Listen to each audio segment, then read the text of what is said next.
कल हम लोगों ने लार्ज इंटेस्टाइन के बारे में पढ़ा था। और आज हम बात करेंगे अदर फंक्शंस ऑफ लिवर। एक फंक्शन तो क्या था लिवर को, कि वो जो भी ब्लड अब्जॉर्ब होगा वो पोर्टल वेन के जरिए से लिवर में आएगा। वहाँ पे उसको मेटाबॉलिज्म किया जाएगा। फिर इंफीरियर वेना केवा के जरिए से हार्ट में जाएगा, फिर हार्ट से लंग्स, लंग्स से फिर हार्ट, हार्ट से फिर पूरे बॉडी को वो ब्लड सप्लाई होगा। इसके अलावा लिवर का क्या फंक्शन, आइए देखते हैं। क्योंकि बॉडी में सबसे इम्पोर्टेंट ऑर्गन अगर है वो है आपका लिवर, नंबर वन।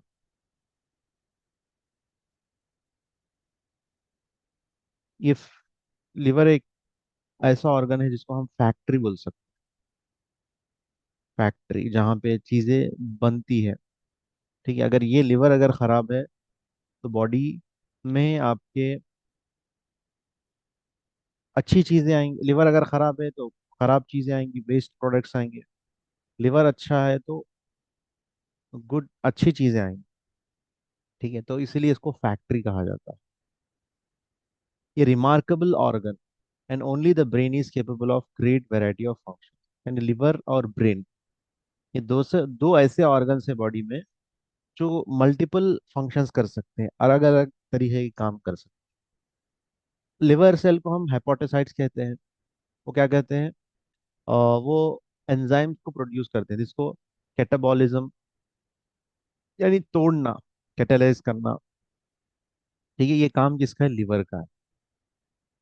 तो ये हमने पढ़ा था ये सब चीज़ें जो यहाँ पे लिखा हुआ है ऑलरेडी, और उसकी समरी भी मैंने आपको बता दी थी। पहला काम क्या है? Carbohydrate metabolism. As you know, the liver regulates the blood glucose level. Excess glucose is converted to glycogen when blood glucose is high. The hormones insulin and cortisol facilitate this process. During hypoglycemia or stress situation, glycogen is converted to glucose to raise the blood glucose level. Epinephrine and glucagon are the hormones that facilitate the process. तो liver का काम क्या है? अगर आप already blood में एक normal range glucose है, ग्लूकोज का काम क्या है? एनर्जी प्रोवाइड करना। अगर नॉर्मली ब्लड में अगर ग्लूकोज लेवल है ऑलरेडी, तो लिवर क्या करेगा? जो भी आपने खाया हुआ है उसको क्या करेगा? कन्वर्ट करेगा ग्लाइकोजन, ग्लाइकोजन में कन्वर्ट करेगा। तो इसको हेल्प करेगा आपको इंसुलिन और कॉर्टिसोल। ठीक है, लेकिन अगर ग्लूकोज लेवल ब्लड में कम है तो वापस ये दोबारा ग्लाइकोजन से ग्लूकोज में कन्वर्ट होगा। इसका ऑलरेडी हमने इंसुलिन में पढ़ा था, सॉरी पैंक्रियास में पढ़ा था, एंडोक्राइन में। तो यहाँ पर लिवर भी इसमें हेल्प कर रहा है। तो इसके लिए कौन से हार्मोन्स हेल्प होंगे? Epinephrine and glucagon. ग्लूकोज को ग्लाइकोजन में कन्वर्ट करने में इंसुलिन और कॉर्टिसोल, ग्लूकागॉन से ग्लाइकोजन में कन्वर्ट करने को ग्लूकागॉन और एपिनेफ्रिन। ठीक है, तो ये हार्मोन्स हेल्प करते हैं। तो first function of the liver ये है। सेकेंड फंक्शन है एमाइनो एसिड मेटाबॉलिज्म। यानी जो कुछ हमने अमाइनो एसिड, प्रोटीन खाया, ठीक है, प्रोटीन हमने खाया, तो बॉडी, प्रोटीन क्या काम करता है? हमारे बॉडी को बिल्डअप करता है, एनर्जी प्रोवाइड करता है। ठीक है, तो ये किसका है? प्रोटीन का काम। जब प्रोटीन हम खाते हैं उसको अमाइनो एसिड में कन्वर्ट किया जाएगा। ठीक है, कन्वर्ट करने के बाद उसको लिवर कैसे मेटाबोलाइज कर रहा है देखिए। अब जब नॉर्मल ब्लड के अंदर अगर अमाइनो एसिड लेवल नॉर्मल है, ठीक है, तो बॉडी के अंदर जो है 20 different amino acids needed for the production of human proteins. तो बॉडी के अंदर जो प्रोटीन्स बनते हैं उसको बनाने के लिए 20 किस्म के अमाइनो एसिड की जरूरत है। ठीक है, अब लिवर जो है जो भी हम खाते हैं उसके जरिए से 12 को सिंथेसाइज करता है। लीवर क्या करता है, 12 को बनाता है 20 में से, जिसको हम नॉन एसेंशियल अमाइनो एसिड्स कहते हैं। ठीक है, इसके लिए जो प्रोसेस लिवर के अंदर होता है वो है ट्रांसमिनेशन, ट्रांसमिनेशन के जरिए से। ठीक है। और जो अलग 8 किस्म के अमाइनो एसिड्स है, जिसको एसेंशियल अमाइनो एसिड्स है, जो हमारा बॉडी या लिवर नहीं बना पाता, वो हम डाइट के जरिए से लेते हैं। ठीक है। Because the liver can not manufacture that, liver उसको बना नहीं पाता। जो लिवर बनाता है उसको नॉन एसेंशियल अमाइनो एसिड कहते हैं। जो लिवर नहीं बना पाता उसको हम एसेंशियल अमाइनो एसिड्स कहते हैं। ठीक है। तो जो प्रोसेस क्या है उसको डिमिनेशन कहते हैं, ये डिमिनेशन ये प्रोसेस है। ठीक है, प्रोसेस का नाम। तो ये भी काम कौन कर रहा है, आपका लिवर कर रहा है। एक तो कार्बोहाइड्रेट मेटाबॉलिज्म हो गया और अमाइनो एसिड मेटाबॉलिज्म। नेक्स्ट है लिपिड मेटाबॉलिज्म। लिपिड जो और फैट कहिए। ठीक है, फैट को भी मेटाबॉलाइज करेगा। जो भी हम फूड खाते हैं उसमें थोड़ी फैट होता है, प्रोटीन होता है, कुछ मॉलिक्यूल्स मिक्स भी होते हैं, जिसको हम लाइपोप्रोटीन्स भी कहते हैं। ठीक है। तो इसको भी क्या करता है, सिंथेसाइज करता है, तोड़ता है। ठीक है। और अगर एक्स्ट्रा अमाउंट हम कोलेस्ट्रॉल लेते हैं जो बॉडी के लिए ज़रूरी नहीं है, तो वो एलिमिनेट भी कर देता है बाइल के जरिए से। ठीक है। और फैटी एसिड्स जो लिपिड का एक टाइप है, ये हमारे लिए क्यों ज़रूरी है, क्योंकि ये एनर्जी प्रोवाइड करता है। ठीक है, एनर्जी प्रोवाइड करता है। तो ये काम भी कौन करता है, आपका लिवर करता है। ठीक है। नेक्स्ट है प्लाज्मा प्रोटीन। प्लाज्मा प्रोटीन बहुत इंपॉर्टेंट है, ये ज़रूरी है आपके। प्लाज्मा प्रोटीन में बहुत सारे टाइप्स है। देखिए, एल्बुमिन है, क्लॉटिंग फैक्टर्स है, ग्लोब्यूलिन्स है। एल्बुमिन हमने पढ़ा था ब्लड वॉल्यूम को मेंटेन करता है और प्रेशर मेंटेन करता है। जब कैपिलरीज से ब्लड, जो भी एसेंशियल चीज़ें आपके सेल के अंदर जाती है, फिर वेस्ट प्रोडक्ट्स आपको बाहर भी आना, तो ये प्रेशर मेंटेन करने वाला कौन है, एल्बुमिन है। अगर ये एल्बुमिन कम हो जाए तो पैरों में सूजन आ जाएगा। यानी एल्बुमिन कम क्यों बन रहा, लिवर प्रॉब्लम है। लिवर प्रॉब्लम की वजह से एल्बुमिन कम बन रहा है, जिसकी वजह से ऑस्मोटिक प्रेशर मेंटेन नहीं हो पा रहा, जिसकी वजह से किसी किसी को सूजन भी आ सकती है। नेक्स्ट है क्लॉटिंग फैक्टर्स, यानी ब्लड क्लॉट होने के लिए, जब कोई ब्लीड हो जाए, कहीं कट जाए, ओके, कटने के बाद अगर वहां पे ब्लीडिंग हो, उस ब्लीड को रोकने के लिए लिवर के पास कुछ चीजें हैं, इसको हम क्लॉटिंग फैक्टर्स कहते हैं। जिसका नाम है प्रोथ्रोम्बिन, फाइब्रिनोजन, फैक्टर 8। ठीक है, ये सब चीजें। तो ये भी बनाने वाला कौन है, आपका लिवर है। जिस किसी को अगर बार बार ब्लीडिंग ब्लीडिंग ज्यादा होते जा रहा, या फिर ब्रेन किधर क्लॉट हो रहा बॉडी में, तो ये बॉडी के अंदर रहेंगे तो क्लॉट होने से बचाएंगे, बॉडी के बाहर आएंगे तो ये क्लॉट करवाएंगे। ठीक है, किसी को बार बार ब्लीडिंग हो रहा, तो मतलब ये क्लॉटिंग फैक्टर सही काम नहीं कर रहे। किसी को बॉडी के अंदर क्लॉट जम रहा है, तो ये क्लॉटिंग फैक्टर्स सही काम काम नहीं कर रहे। सही काम नहीं करने का मतलब क्या, लिवर फंक्शन सही नहीं। तो जिस किसी को भी ब्लीडिंग हो रहा है ज्यादा, जिस किसी को क्लॉट हो रहा है, तो उसका लिवर फंक्शन सही नहीं है। तो लिवर फंक्शन हमें सही करना है। कितने काम लिवर के अंडर आ रहे हैं आप सोच सकते हैं। नेक्स्ट है फॉर्मेशन ऑफ बिलिरुबिन। बिलिरुबिन क्या करेगा, बिल सॉरी लिवर क्या करेगा, बिलिरुबिन बनाएगा। बिलिरुबिन हमने पढ़ा था हेमोग्लोबिन के चैप्टर में। ठीक है, आरबीसी जब टूट जाते हैं, हेमग्लोबिन में बढ़ते हैं, हेमग्लोबिन से फिर वहां से फिर और उसका बिलिरुबिन फॉर्म होता है। तो ये सब चीजें क्या है, हमने ऑलरेडी क्लास में पढ़ चुका है, तो यहाँ पे मैं रिपीट नहीं करूंगा। नेक्स्ट है फैगोसाइटोसिस बाय कफर सेल। ठीक है, अब यहाँ पर लिवर क्या करेगा, कुछ फैगोसाइटिस सेल्स बनाएगा ताकि बैक्टीरिया से बचा के रख सके, और बॉडी के अंदर खुद बॉडी के डेड सेल्स हो उसको निकाल सके, और डेड आरबीसी को निकाल सके। ठीक है, और जहां जहां भी कोई जो भी हार्मफुल चीजें हैं उसको निकाल सके, बैक्टीरिया को मार सके, ये इसका मेन मकसद। ठीक है, तो जब आप खाना खाएंगे, डाइजेशन होगा, अब्जॉर्प्शन होगा। अब्जॉर्प्शन के वक्त के बाद जब भी मैंने बताया था नोड्स होते हैं बहुत, लिम्फ नोड्स होते हैं हमारे इंटेस्टाइन, और फ्लोरा भी होता है, अच्छा बैक्टीरिया भी होता है। उसके बावजूद अगर कोई बैक्टीरिया, कोई इन्फेक्टिव चीज अगर लिवर तक पहुंच जाए, तो लिवर उसको जब मेटाबॉलिज्म करेगा, जब उसको इजीली उसको पकड़ में आ जाएगी, इजीली जब पकड़ में आ जाएगा तो इजीली उसको किल कर देगा। ठीक है, उसको मार देगा।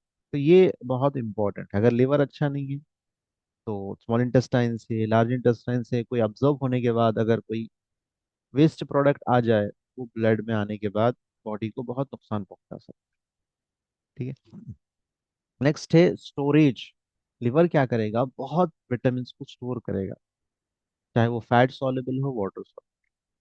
फैट सॉल्युबल में जैसा A, D, E, K है, वाटर सॉल्युबल में B12 है। और बच्चे की उम्र 6 महीने से 12 12 महीने तक विटामिन A, D की सप्लाई भी करेगा स्टोर करने के बाद। सॉरी, सॉरी, अगर 6 मंथ्स तक आपके बॉडी के अंदर विटामिन A, D की कमी भी हो जाए, तो उसको क्या करेगा, उसको स्टोर करने के बाद उसको इजीली क्या करेगा, उसको सप्लाई करते रहे। ठीक है, यानी उसके अंदर इतनी ताकत है कि विटामिन D, A, D को सप्लाई कर सके, अगर से कुछ कमी आ जाए। तो जिसको विटामिन A आंखों की प्रॉब्लम आए, विटामिन D हड्डियों में कमजोरी आए, बॉडी पेन, तो समझना लिवर कमजोर है। ठीक है, तो इतना इम्पोर्टेंट ऑर्गन है हमारा लिवर। ठीक है, इसके अलावा मिनरल्स को भी स्टोर करता है वो, जैसे कॉपर है, आयरन है। ठीक है, उसके अलावा और क्या है, कॉपर, आयरन, ये बहुत इंपॉर्टेंट आपके मिनरल्स है। आयरन WBC के लिए, RBC के लिए ज़रूरी है। कॉपर भी आपको RBC के ग्लोब्यूल्स बनाने के लिए ज़रूरी है। ठीक है, तो ये फंक्शन आपका कौन करेगा, लिवर करेगा, स्टोर करेगा। नेक्स्ट बहुत इंपॉर्टेंट फंक्शन है, वो है डिटॉक्सिफिकेशन। बॉडी के अंदर से हार्मफुल केमिकल्स को, हार्मफुल वेस्ट प्रोडक्ट्स को निकालना। जैसा कि एग्जाम्पल के तौर पर यहाँ पे दिया जा रहा है अल्कोहल।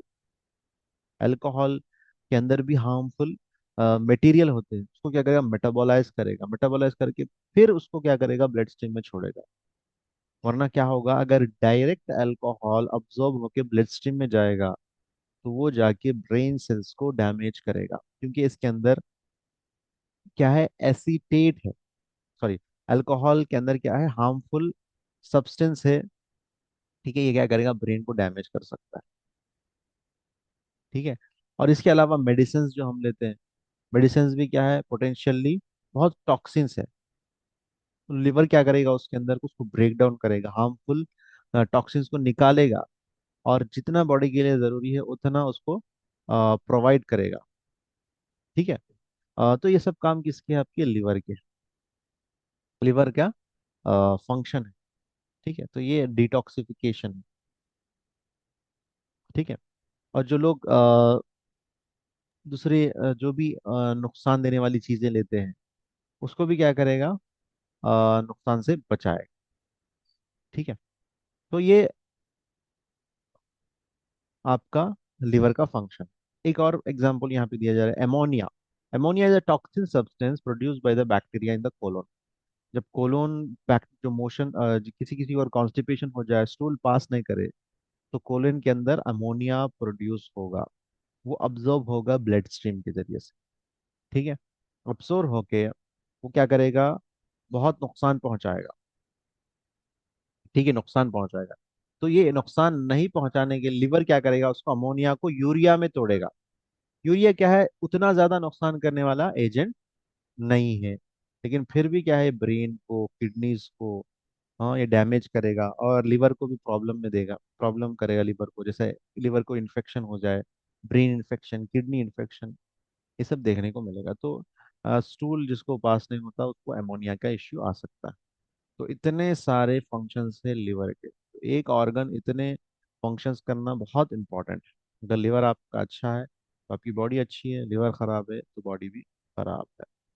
तो हम अपने लिवर को मेंटेन कराएं, उसको अच्छा डाइट दे के, उसके जो भी फंक्शंस है उसको करा के और मेन चीज हमारे ऑर्गन क्लॉक के हिसाब से अगर देखा जाए तो लिवर की टाइमिंग है नाइट 1 to 3, और गाल ब्लैडर की टाइमिंग है 11 to 1।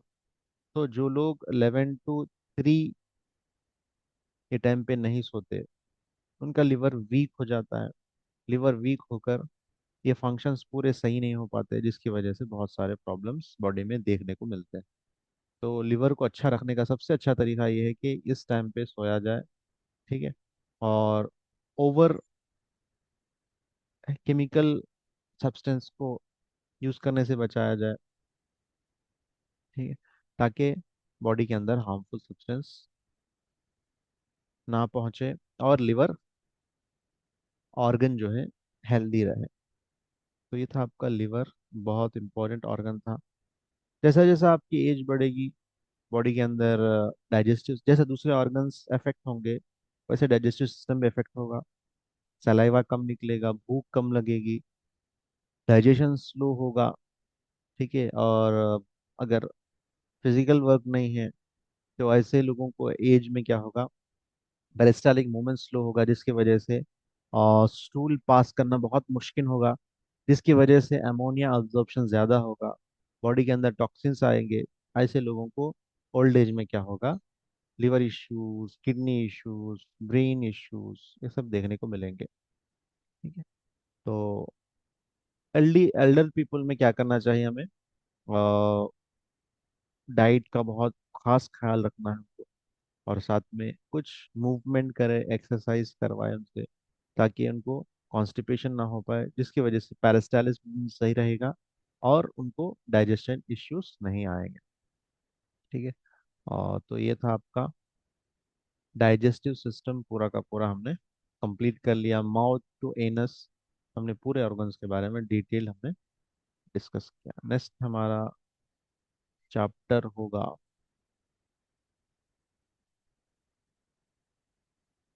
नेक्स्ट चैप्टर है हमारा टेम्परेचर, बॉडी टेम्परेचर, मेटाबॉलिज्म के बारे में हम ओवरव्यू करेंगे, ज़्यादा डिटेल में नहीं जाएंगे। ठीक है।